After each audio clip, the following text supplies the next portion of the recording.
3.2 Postulates, Definitions, and Properties. Tell whether the given statement is always true, sometimes true, or never true. If the segment AB is congruent to the segment CD and CD is congruent to EF, then AB and EF have the same length. Well, if they're congruent, then their measures are equal. So this is always true. And we know this by the definition of congruent.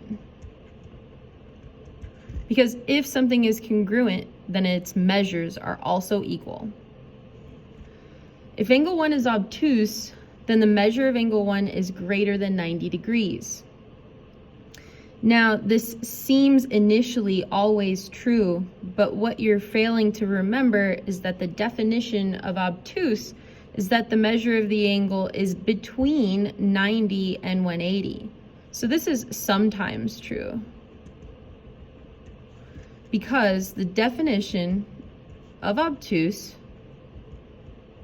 states that the measure of angle 1 would be between 180 and 90. If angle XYZ is acute, then the supplement of XYZ is also acute. Now, if we're trying to create a supplement here, that means that we're trying to add to 180 degrees. So if we want an acute angle and an acute angle to make 180 degrees, it's impossible. So this is never true, because the definition of acute states that the measure of angle XYZ is less than 90 degrees. So it would only be true if it were possible to be 90 and 90 degrees. So this is never true, because both values will be less than 90 degrees. Rhombuses are squares. So think about what a general rhombus looks like. Are all rhombuses squares? No, this is sometimes true. This is sometimes true because the definition of rhombus states that it's an equilateral quadrilateral, but it does not say that it's regular. So compare it to the next statement: squares are rhombuses. This is always true, because the definition of a square states that it's a regular quadrilateral. So that's always going to be equilateral, and the angles are all going to be 90 degrees. So now, what is the definition of a postulate? A postulate is a statement accepted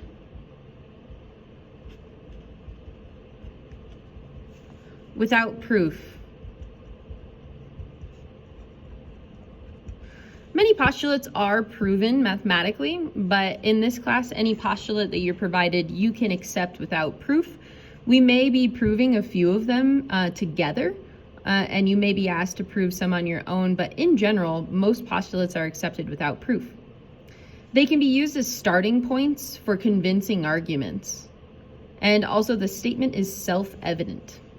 An example of a postulate is, if point Y is between X and Z, then X, Y, and Z are collinear, and XY plus YZ equals XZ. So a part plus a part equals a whole. This is the segment addition postulate, where you take two segments, combine them together to make a larger segment.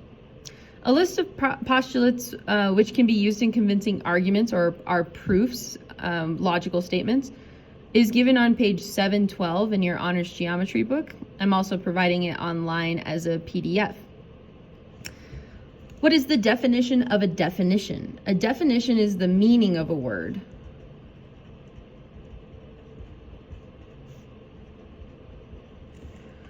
In mathematics, if a word is well defined, there is no question about its meaning.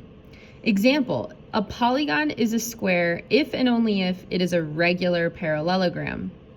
So this part of the definition, if and only if, is required, and that's what's called biconditional. So biconditional uses if and only if, because it means that it has to be true if and only if. So that must be used for definitions.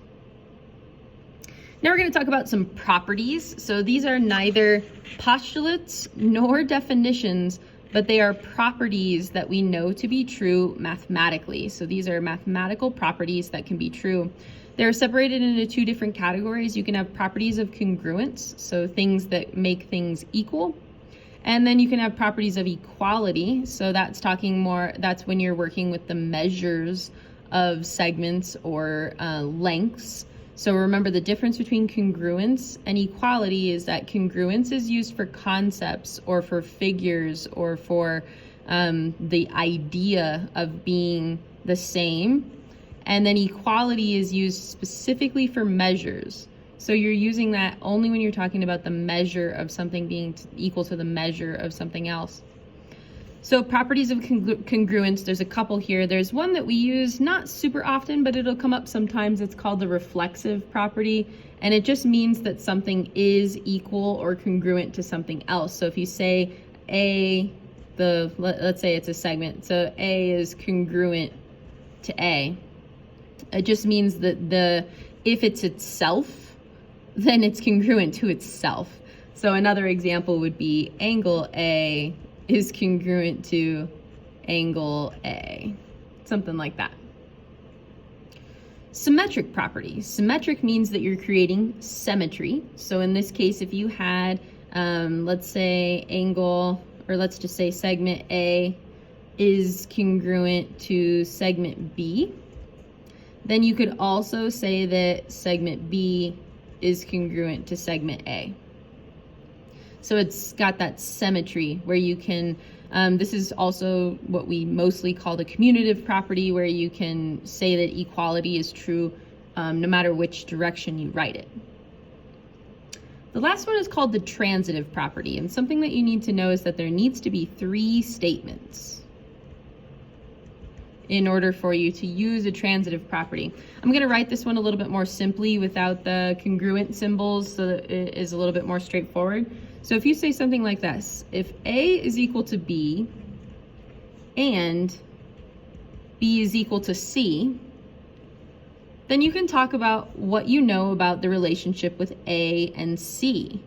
So if A is equal to B and B is equal to C, then we know finally, so A is equal to C. So there are 3 statements here. You've got 2 equality statements where the middle of your equality statements match. That's kind of the key piece. So if you've got 2 equality statements or congruent statements where your middle property matches, so technically the transitive property could also be used as a property of equality, but then you can finally use that to say that your the A and the C pieces are equal. All right, here we've got the properties of equality. So the addition property of equality, in this class, we're generally not going to write it down below like you used to when you solve equations. Most of the time, it's going to look something like this. So if you had A equal to A, and then I wanted to add B on both sides, it's going to end up looking like this. A plus B equals A plus B, where I added the same thing to both sides, or subtracted. So adding or subtracting the same thing, the same value from each side. The multiplication property, very similar. So if I had A equal to A, A, and then we wanted to multiply both sides by B, we could say BA equals BA. So I'm multiplying by the same thing, or we could be dividing by the same thing on both sides, depending on what you need for your problem. And then the final one is substitution. This one's the pretty straightforward one. We recognize this one. This is an example of one that we do all the time. So if you've got x equal to 7, and then we have 2x plus 3, then we can say 2 times 7 plus 3. Just a basic substitution. But we're going to see it a lot more in where it's just statements. So say you had something like A equals B and A equals 7. This is not the transitive property. I can tell it's not the transitive property because the middle two pieces of my two statements are not the same. But what I do know is that if A equals B, then I can replace A with a B. So it's similar, they're very close, but a slight difference between the two where you're substituting one item for another. So in this first case, this is a better example, that I'm replacing X with a 7 in this statement. So now let's try it on. So this is your first time looking at, this is a written out proof. It doesn't have the reasons on it. So what's going on is that the statements are already provided for you, and the directions say to give the postulate, definition, property, or theorem that provides the following true, makes the following true from the given diagram. So here's our diagram over here with labeled angles. It's also got some arc marks saying that these items are congruent to each other. These angles are congruent to each other. And the statement that we're trying to show is if 1 is congruent to 4 and 2 is congruent to 5, then 3 must be congruent to 6. Is that shown on the diagram right now? No, it's not. But intuitively, we know it's true because if 2 angles of a triangle are congruent between 2 triangles, then the third angle must also be true. But we need to get there using a logical pattern of statements. So the best place to start is by looking at your diagram and seeing what the markings tell you. So what are the markings telling you? I can see that angle 1 is congruent to angle 4, and angle 2 is congruent to angle 5. How did we know that? It was given on the diagram. So this is given info. They just gave it to you on the diagram. It was drawn on the diagram.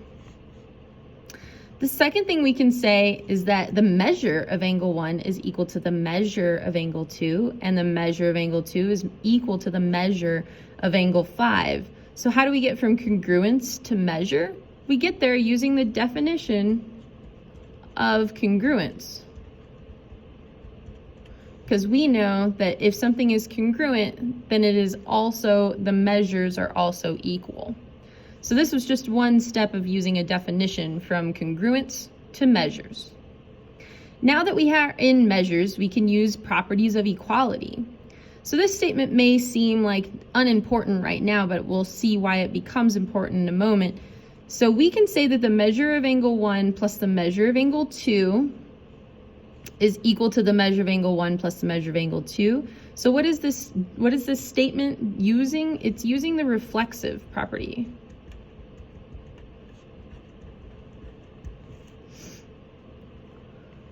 The reflexive property is setting us up with an equation. Right now we had no equation, so that we could, nothing that we could use to start working on the rest of this statement, because our statement that we're shooting towards is the measure of angle 3 equal to the measure of angle 6. So now we've got an equality statement that we can start working with. Now the next one says the measure of angle 1 plus the measure of angle 2 equals the measure of angle 4 plus the measure of angle 5. And how can we get here? So how we can get here is we can look up above. So look back up above to this statement. And what do we know about the measure of angle 1? It can become the measure of angle 4. So there was a replacement from a 1 to a 4. And what about the measure of angle 2? The measure of angle 2 is also equal to the measure of angle 5. So we used a previous step from up above, and we used substitution.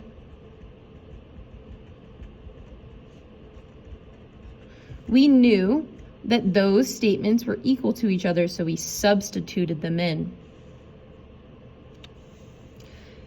Number 5, the measure of angle 1 plus 2 plus 3 is 180. 4 plus 5 plus 6 is 180. We know this to be the Triangle Sum Theorem.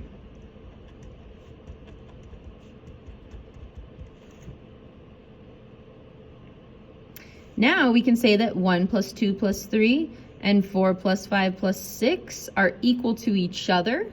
We know that because we can see up above that they're both equal to 180.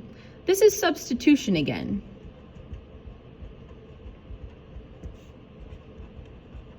We know it's substitution because we're taking 4, 5, 6 and substituting it for 180 in that equality statement.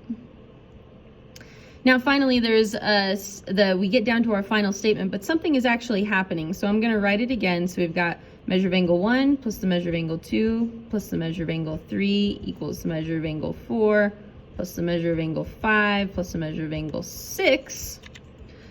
And the statement that we're shooting for is that the measure of angle 3 is equal to the measure of angle 6. So I'm going to highlight the measure of angle 2 plus the measure of angle 1 and the measure of angle 4 plus 5.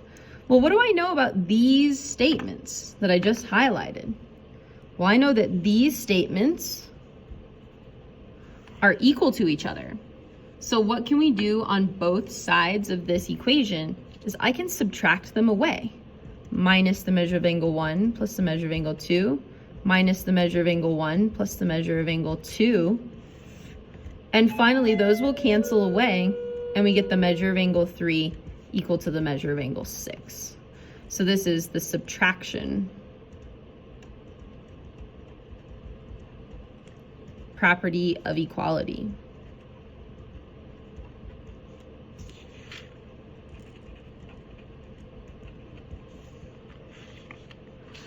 So this is a general outline. This is pretty similar to proofs that we're going to see in the future. So this is a really great one to study about the technique that they used, and the one that was probably the least intuitive was pulling this reflexive property. This is a technique that you're going to need to start trying on to make equations so that you can use them later in statements for your proof logic. So thank you.